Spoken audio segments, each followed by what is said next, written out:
The movie's premise is set in a dystopian society about 200 years in the future. The Earth is in a dilapidated state with high pollution levels and limited resources. The majority of the water sources are contaminated. Food is a rare commodity, and the air's oxygen levels are incredibly low. Many years ago, a group of humans were sent to the moon, alongside an artificial intelligence system called Io, to create a more livable society and develop useful technology to help save the Earth. After 3 generations, the humans on the moon successfully established a grandiose society, inhabitable by humans and full of resources, named Moonhaven. They started living a good life, while the people on Earth still suffered from the planet's terrible conditions. On a cold night in Moonhaven, a girl named Chill steals and runs away with a peculiar device. However, she is soon caught and killed by her lover, Strago, who then retrieves it from her. Following morning, a pair of patrolling police officers, named Arlo and Paul, find the body of a murdered woman in an open field. Using an advanced tracking gadget, they identify her as Chill Span, the woman from earlier. They are shocked by the incident, as this is the first murder that has ever happened on Moonhaven. Soon, the duo heads out to search for the killer. This doesn't take long though, as they arrest and imprison Strago shortly after. However, when the officers visit his cell for questioning, he attacks one of them and immediately makes a run for it.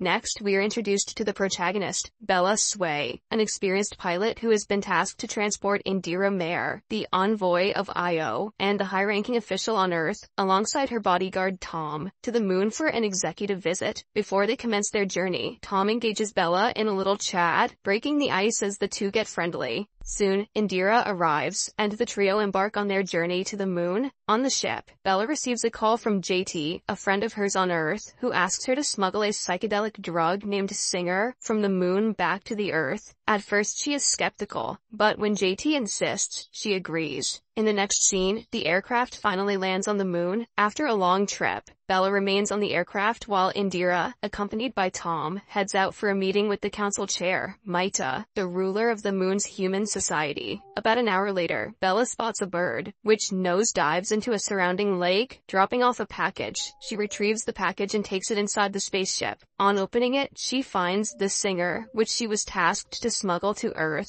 Just as she puts the package in a hidden drawer, Bella sees 2 policemen knocking on the aircraft's doors. Curious to find out what they want, she opens it, letting them in. The officers turn out to be the same ones that found Chill's body, and they have come to bring her in for questioning. Bella is confused as to why she's being asked to come along with them, but she obliges nonetheless. On getting to their quaint precinct, she learns that her sister, Chill, was murdered the day before. However, the news doesn't faze Bella, as she didn't even know of her sister's existence because her mother left for the moon right after Bella's birth. In the following scene, Bella is taken by Paul to see Chill's adoptive sister, Asus. Asus had witnessed her sister's murder and requested to see Bella to pass a message to her. On her arrival, Asus tells her about her mother and sister, before informing Paul that there was a second witness besides her at the crime scene. On hearing this, Paul and Bella revisit the scene to look for clues. There, they spot a figure watching them from the woods. The duo swiftly runs after the stalker. Soon, they reach a wall demarcating the livable human-conducive area from the rest of the moon. Despite Paul's warnings, Bella goes past it, crawling through a nearby hole in pursuit of the stalker. However, when she gets outside, she instantly feels lightheaded, and doesn't go far before collapsing due to the lack of oxygen in the area. When she wakes up, she finds herself in an unfamiliar house. On investigating, she finds Paul and his family having lunch at the dinner table, and proceeds to join them. In the process, she learns a bit about their culture on the moon, such as their strange cuisines, as well as the various dances they offer to bereaved families. When it's her turn, she tells them about Earth, and how the people are still living there in dilapidated conditions. Elsewhere, Indira is in a meeting with Maita, the council chair.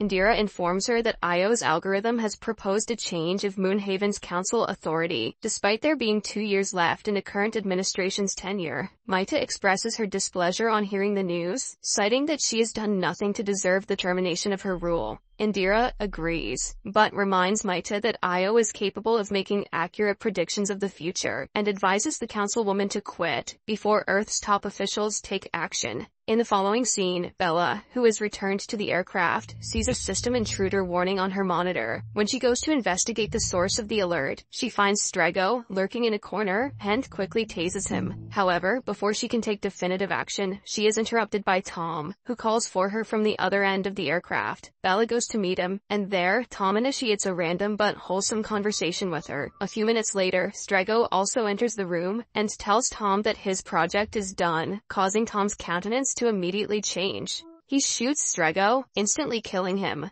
and soon after attacks Bella. The two begin fighting and ultimately Tom gets the upper hand. However, in a desperate attempt, Bella reaches for the singer and manages to inject him with it, thus stunning and disarming him. Tom's about to trip balls. In the next scene, a frightened Bella walks out of the aircraft and runs into Paul. Seeing Bella in a frightened state, Paul sedates her, causing the former to collapse on him. When she wakes up, she finds herself in a tent and instantly panics. Trying to find an exit, she pushes against one of its sides and falls through, landing in a body of water. It turns out that the tent is isolated in a mighty sea. Meanwhile, Indira, who has long returned to the spaceship, holds a virtual meeting with the Earth's Council. She informs them of the recent happenings on the moon, including the murders of Strego and Chill, as well as the attack on Tom. The council is furious at the turn of events, and speculates that Strego was the one who attacked Tom, which makes them fearful that the Mooners are turning against them. The fear is especially aggravated, as the first batch of Mooners is scheduled to return to Earth to begin its restoration process in less than a couple weeks. Indira tries her best to alleviate their fears, assuring them that she is in control of the situation, but the council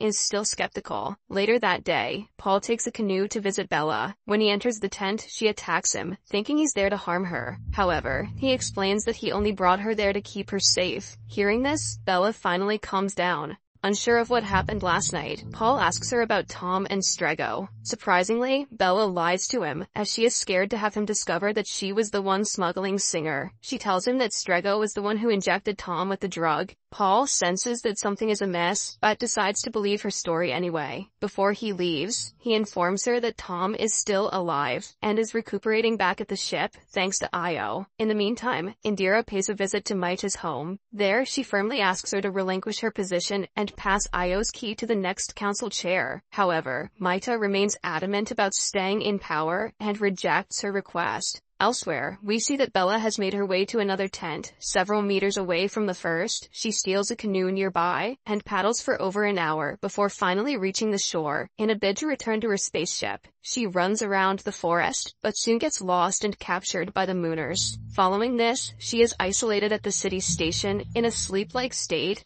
Coincidentally, Paul, who is also at the station, uses their advanced technology to search her mind, and watches some of her life experiences, specifically the war times in which she served in the military as a pilot. However, since he is not used to such acts of violence, he isn't able to keep watching, and turns the feed off. Then, he goes through her call records, and finds her conversation with JT, thus confirming that she is a smuggler. Immediately, he wakes her from the dreamlike state, and brings her in for thorough questioning. Confronted with the damning evidence, Bella comes clean on the smuggling, but maintains that she did not attack Tom with the Singer. Upon hearing her confession, Paul takes her to the Moon Council for a trial to determine her fate. During the trial, one council member advocates that they put her back to sleep state, while another proposes they send her back to Earth, where she belongs. However, before they finalize on one of the options, Paul steps forward, and tells the council about what he saw in her memories. He declares her a broken soul, reminding them that the role of Mooners is to save Earth souls like her. With this, he suggests that the council let her stay under his supervision instead. The council is moved by his words, and eventually sets Bella free.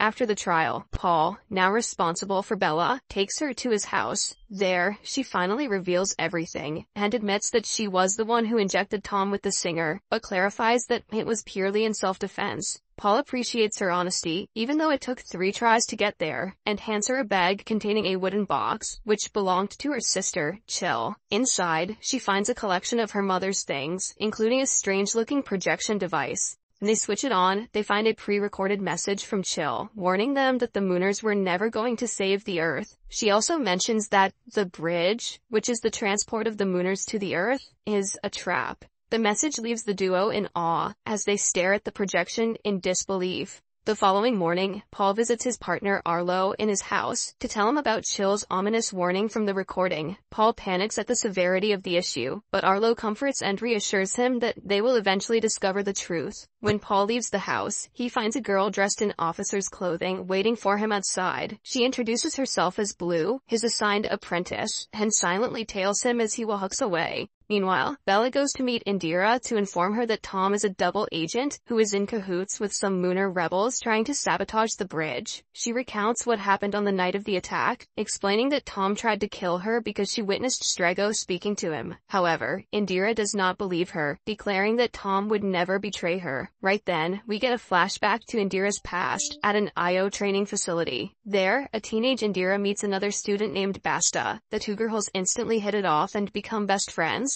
Their stay at the facility is generally peaceful and quiet. However, one day, the facility is attacked by a group of terrorists. Indira and Basta enter a hidden room to hide from the armed men, but are quickly discovered by one of them. Much to Indira's surprise, Basta joins them and leaves, revealing that she is one of the terrorists. Back to the present, Bella returns to her ship and retrieves the package which the singer was contained in. She returns and shows it to Paul, who analyzes the object but can't seem to make much of it, as it has no distinct markings or symbols. However, when she mentions that a bird delivered it, he immediately goes wide-eyed, realizing the source. Soon, he takes her to a craft shop, where Mooners construct robotic delivery birds. On entering the shop, Bella spots a pelican-shaped design, identical to the one that delivered the singer, and stares at its craftsman suspiciously. Never trust someone who has a thing for pelicans. Just then, the man sprints out of the shop and into a nearby forest, while Bella quickly chases him in hot pursuit, with Paul trailing behind.